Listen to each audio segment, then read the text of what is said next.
اچھا کوئی ایسا واقعہ بتائیں نا آپ اپنی لائف کا جو کالے جادو سے لڑکی تھی ماشاءاللہ بہت یہ بالکل پاگلوں جیسا بھی آدھی روٹی کھانے والی لڑکی وہ ساتھ ساتھ روٹی کو اس کی جان لینے تک اتر آئی الحمدللہ ودین 50 ڈیز.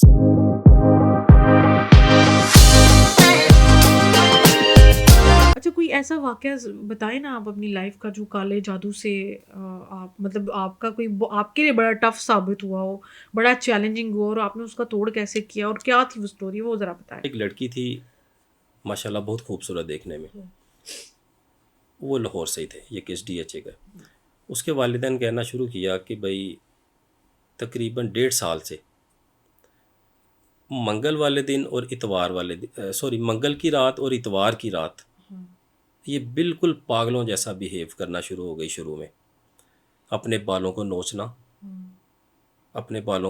اپنے آپ کو زخمی کرنا، میں نے یہاں پہ رہنا نہیں ہے، اور وہ باغ کے چھت پہ جاتی تھی کھلے آسمان کے نیچے. انہوں نے اس کا علاج معالجہ شروع کروایا، کبھی کسی کے پاس کبھی کسی کے پاس، لیکن کوئی افاقہ نہیں ہوا.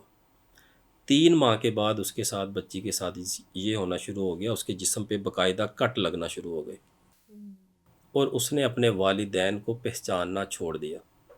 بالکل نیم پاگل جیسی صورتحال ہو گئی. اگر وہ واش روم میں جاتی تھی تو اس نے واٹر کا ٹینک ختم کر کے باہر نکلنا ہے. اتنا پانی یس ویسٹ کر اگر وہ کھانا کھانے پہ آتی تھی تو اس کا پیٹ کوئی نہیں بھر سکتا تھا. بہت کھاتی وہ تھی. آدھی روٹی کھانے والی لڑکی وہ 7 روٹیاں کھانا شروع ہو گئی. اسی طرح سے کوئی بھی جب اس نے کام کرنا ہے اس نے پھر کرتے ہی جانا ہے، کوئی بریک نہیں لگانی.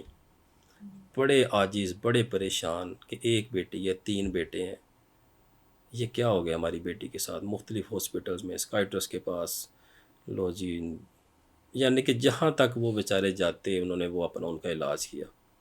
پھر ایک وقت آیا کہ اس کا جو نیچے والا آفٹر سم ٹائم یہ ایک فنگر سے شروع ہوا کہ جو دھڑ تھا وہ کمزور ہونا شروع ہو گیا. اوکے، لوور باڈی جو تھی. یس کمزور ہونا شروع ہو گئی. تو انہوں نے کسی کے تھرو رابطہ کیا مجھ سے کہ جی آپ وزٹ کریں. میں نے معذرت کی، میں نے کہا جی میں پہلے بتا چکا ہوں کہ ہمارے جو مرشد تھے ان کی طرف سے تلقین تھی کہ کسی کے ہاں نہیں جانا اور کسی سے کوئی فائنینشیل گین نہیں لینا. اور یہ سارا کام آپ فی سبیل اللہ جی کرتے ہیں؟ الحمدللہ. تو وہ جیسے ہی وہ لے کے آئے اس کو میرے پاس، میں نے اس کو دیکھا، میں نے کہا یہ تو بڑا سنگین ہے، جادو کے معاملات ہیں، اور اس میں آپ کا بڑا کلوز ریلیٹیو اس میں جو یہ کر رہا ہے وہ ہے والد کی طرف سے. والد کی طرف سے وہ شاید رشتے کے معاملات تھے، انہوں نے رشتہ مانگا، انہوں نے نہیں دیا. پہلے بیٹے کا بھی باہر کر دیا، اب وہ بچی کی باری آئی، یہ بھی نہیں مان رہے تھے، اور کیا وہ اس لیے گیا تھا. لیکن جب وہ مختلف معالجوں کے پاس جا کے انہوں نے علاج معالجہ شروع کروایا تو وہ معاملہ جو پیچھے سے وہ سنگین ہونا شروع ہو گیا، وہ اس کی جان لینے تک اتر آئے.